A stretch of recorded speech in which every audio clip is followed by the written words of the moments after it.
Here's your paycheck. Oh, yeah, my first paycheck.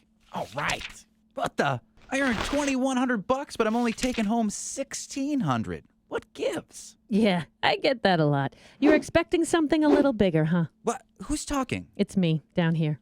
Huh? There's a reason your take-home pay isn't higher. Taxes. Man, I hate taxes. Hold on there, big guy. Just like I'm your income, taxes make up the government's income. Without taxes, our government couldn't provide services that people want and need. Yeah, but where do all my taxes go? Funny you should ask. If you got a minute, I'll tell you the story of your federal taxes. Yeah, geez, sounds thrilling. But bummer, I've got that combo colonoscopy root canal. Sit down and listen. Did you know that the U.S. federal budget is more than $3 trillion? How the government raises the funds to pay the bills and thinks about spending affects you directly. Let's start by looking at my stub. Okay. First, here's your FICA, or payroll taxes. They're collected from both you and your employer, and they pay for things like earned benefits. They flow into a pot of money called trust funds. Now, let's look at your federal income taxes. They go into a much larger pot of money called the federal fund. Between your FICA taxes and income taxes, folks like you are the government's main bill payers. Now let's talk about borrowing.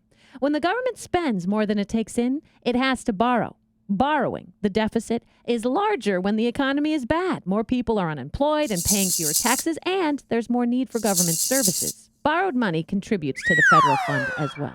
That's the government's income in a nutshell. But what does all that money buy? Now, my friend, that's the trillion-dollar question. In 2013, the government will spend more than $3.7 trillion broken out into three chunks: mandatory, discretionary, and interest on our national debt. Remember those FICA taxes you paid? They go to trust funds, which help pay for mandatory spending that's required by law. For example, Social Security and Medicare. Everyone over 62 is eligible for this support. A big portion of federal funds, that is your federal income taxes, goes to discretionary spending that happens at the discretion of the president and Congress every single year. One discretionary item, for example, is the military. 57% of all discretionary spending goes to fund the military.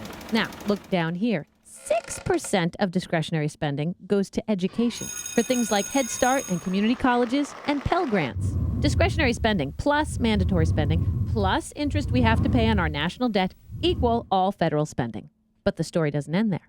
States and cities and towns count on a sizable chunk of this federal money. People like you also get money from the federal government when you need it, in the form of support like unemployment and disability insurance. In 2010, folks in Colorado received an average of $4,081 each.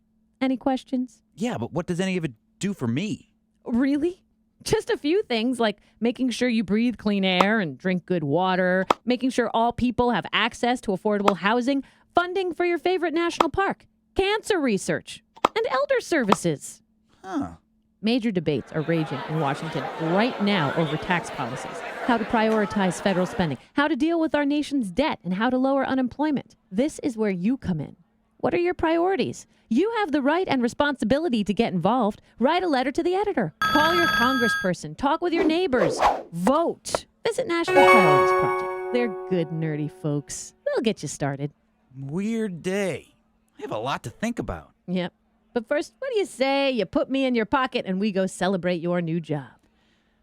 Okay, great. I'm gonna go have a beer with my paycheck. Yep. And I'm buying.